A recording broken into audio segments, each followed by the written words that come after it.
Hi, welcome to Spark Stories, a monthly program where we find out about the spark that inspired area leaders to step up and enact change to make Des Moines a better place to live. I'm Elizabeth. I'm a librarian at the Central Library in Des Moines, and today we are joined by Dwana Bradley, an excellent Des Moines leader. She is currently the chair of the Des Moines School Board, executive director of the Des Moines Urban Experience, and general chairperson of Iowa Juneteenth, and the owner of Iowa Urban Media, a community-focused publishing company. She is co-hosting with the Business Record a new speaker series called The Power of Us, which will bring together people from different perspectives to discuss key community issues.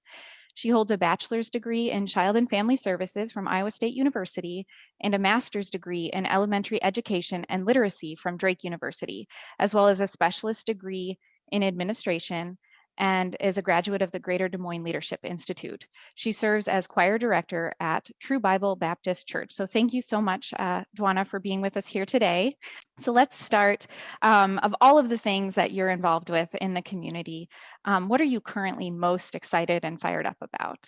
I'm most excited about a couple of things, if I may. So I'm really excited about serving on the school board. I know that we have gone through, you know, craziness in the last year, and it has made a huge impact on students' education. But I just believe that being in this role provides me an opportunity to share my viewpoint and offer suggestions and ideas as we move forward as a district to make sure that our students of color receive the education that they need, being that Black males are two of our goals. I'm really passionate about making sure and holding the district accountable to make sure that we uplift our Black males. We know as they rise, so does the entire school district of students. And so I'm very passionate about that piece. I'm also very excited about the work that the district has embarked on, wanting to become an anti-racist system, which is a very heavy lift. Just saying those few words, anti-racist system, requires a whole systemic change, which I'm very grateful to be a part of. It's something that in my role when I was a teacher for the school district, I seen things that needed to change along my journey with DMPS. So I'm really excited to see that they're taking this stance. And I want to do everything I can to make sure that as a board member and as chair of the board on the board side, that we are creating policies that will allow us to kind of just make sure the district is doing what it says it will do. So I'm very excited about that, along with my role as chairperson for Iowa Juneteenth. I'm very excited about that. And I know we'll talk a little later about some of those upcoming events, but just being able to put a spotlight on a celebration that's been going on for over 100 years in the United States, and that I'm in a position to be able to share with people about our history and how we as African Americans have made a difference in history from the beginning of time. So I'm really excited to be a part of that work as well. Excellent. Thank you so much for sharing that. We have recently declared in March Juneteenth as a city holiday as well. It's already a state holiday, so it's great. It will be getting additional recognition this year. Um, do you recall a specific experience that got you interested or sparked you to get involved in the community? I think that I've always been somewhat passionate about trying to help in some way, shape, or form. I will say that, growing up as a teenager, I left the city, went down south for a little bit, and then came back to the city because I just couldn't seem to stay away from this place. I'm born and raised here, so this is the only place that I know. I will say that while I was teaching, I was, so at that time, single mother of two kids, teaching for the school district in Des Moines Public Schools, along with starting my magazine, the Urban Experience magazine. And then about 9 months later, we got custodianship of Iowa Juneteenth. I knew nothing about Juneteenth at the time.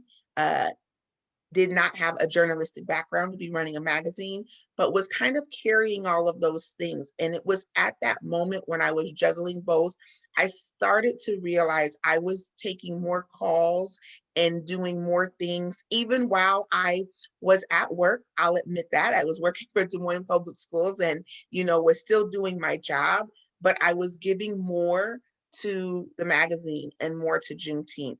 And it was at that moment that I realized you're going to have to give up something. So are you going to give up the teaching, which I absolutely adored? I loved waking up every day and connecting with my students and learning about their lives and meeting their parents. So my heart was committed to teaching, but I also was getting something new in my space that also was tugging at my heart.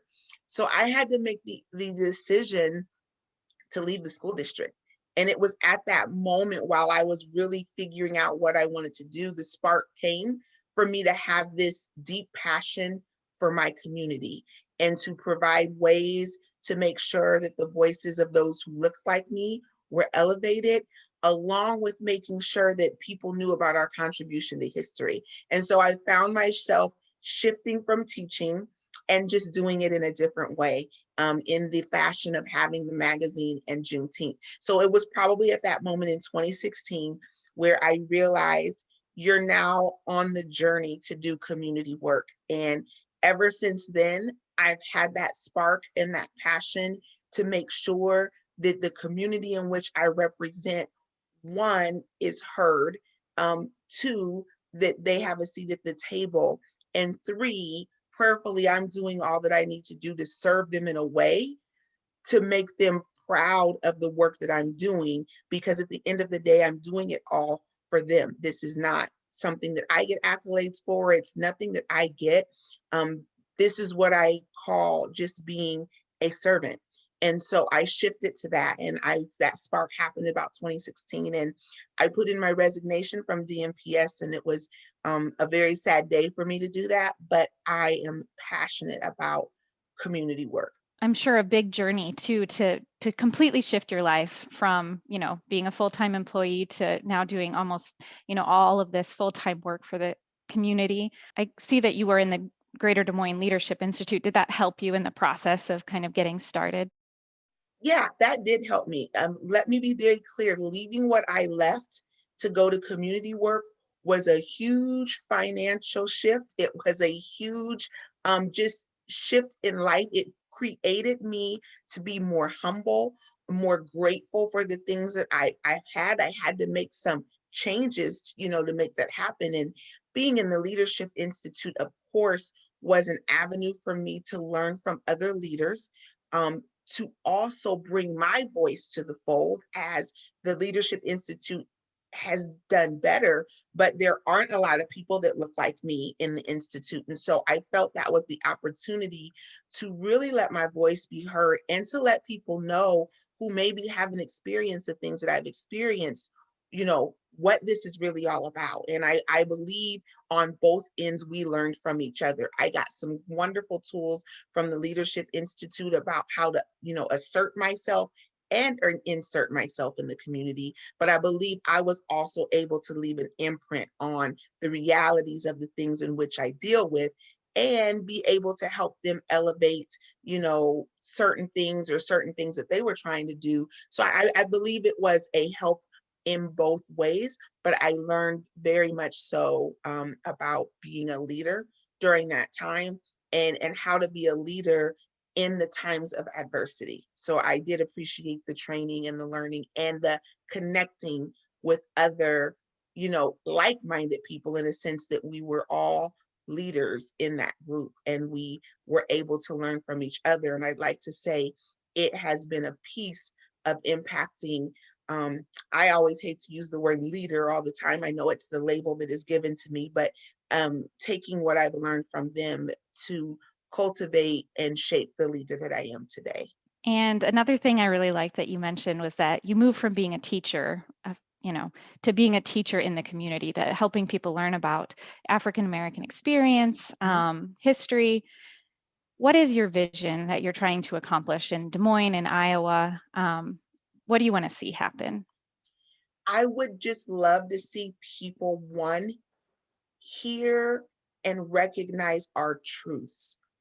What is really happening right now in the world in which we live in is there are a many of people who see the things happening, in the United States, I will just say, even closer to us in the Midwest.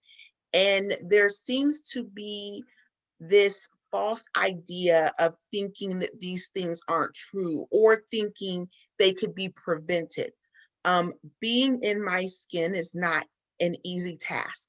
And I am grateful for the Black woman that I am. But what I would love to see is that we start having these conversations more where you can hear my truth.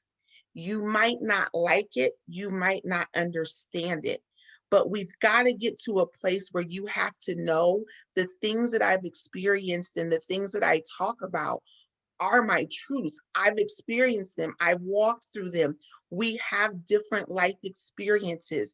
Just as I will value and appreciate the things you've gone through, I'm asking you to value and appreciate the things that people of color have been through, especially Black people. The journey has not been easy. It has been downright overwhelming at times, but we have made an impact on this country from the beginning of time. But we are still in a situation today where we are not getting our just due. And so my vision is just that we start being included. My vision is that we start to become valued and appreciated. My vision is that you will start believing the things that I'm saying and stop telling me that if I do things a certain way, it will make a difference. This is my true lived experience. And I just want people whose hearts are open to accept that and understand that and find a way to walk alongside me when I'm also, going to people higher ups in government or wherever to get the laws and the policies changed in this world so that we can have our rightful place in society. And so for me, the work that I do, I pray and hope that's what I'm doing, is starting to elevate this conversation that we need to have, that we do have some issues in the United States of America, but we need to be open to having the conversations to figure out some solutions to move forward so that we can have our rightful place, in the country that we love. Even though it hasn't been fair to us, I love the United States of America, but there's so much work that needs to be done. I think one way for people to experience the truths of other people is through reading. And Mhm. Urban City Magazine, which you publish, is an excellent way. You can go online and read this free on your website. And of course, I'm a librarian, so books too, I think, are a great way to recommend, hearing other people's truths. So do you have any books that have been influential or helpful for you that you'd like to share? Yes, and I just wanted to say there's a magazine I publish, Urban City, and then I have the Urban Experience magazine, which is my publication, and books. I do love books. So for Des Moines Public Schools, I was a former reading teacher. Literacy is a degree that I have in a master's, and love reading. It's through reading that you get the knowledge, that you need to know and understand things, and that you won't just believe what other people say. So I will first tell you a book that I have not delved into yet, but I am about to start reading this. This is Michael Eric Dyson, long time coming. It's Reckoning with Race in America. I have been provided this book. I've had other individuals say it is a great read. For people who, don't like to read long books, 500-600 page books, this book is not that bad. It's a little over 200 pages, but I am about to get into this book. Absolutely love it. The other book that I love is Michelle Obama's Becoming. I think it's a great book for women in general, but I also think it's a great book for Black women to see and understand the story of Michelle Obama from where she started, in Chicago, to being First Lady in the White House, and really getting a look into her life in an intimate way that we wouldn't get on camera. I just, I think we sometimes never know people's stories because we just kind of look at the lens from the camera and we, kind of figure out we know about them. So I think her story is absolutely amazing. And then also, I am very grounded in my faith. And so I read the Bible daily. It tells the stories of others It gives me my hope and inspiration to continue the journey that I'm on. And so I am a very avid reader of the Bible. You can read it over and over again and get different thoughts and ideas and things that you didn't get before. So if you, even if you're not into faith, if you read your Bible, you'll get really a lot of stories of others. So I think that's the other book that I'd recommend too. Thank you so much for your recommendations. Is there anything else you would like to share? I would like to just share that we are upcoming on Iowa Juneteenth. I'm very excited about this year's events. We had virtual last year. This year, we will have some in-person events, but we had to be very creative in which we did things. We have to follow some guidelines through the city. So this year, we do have to change locations for Iowa Juneteenth, which I know some might be bothered by that, but in order to make sure that we could have people present and space people out, we had to move. So we will be doing our events downtown this year. We will do a week long worth of events. So from June 12th through June 19th, we will have several things that will happen through the week. We'll start it off with Health Day, June 12th, and then we will end it with our Neighbors Day, June 19th, and we will have several activities in between that I believe the community will be very excited about. If you want to know more information about Iowa Juneteenth and the events we're going to have, you can go to www.iowajuneteenth.org. And when you get to the site, you just click on events and you'll be able to see the different events that we're having. We'll probably have those spread out on our homepage as well, but that will show you how you could be a part. Even if you want to volunteer, we might still be looking for volunteers as well. So just go to that website, check things out, and you can be a part of the week-long events that we will have to celebrate African American culture.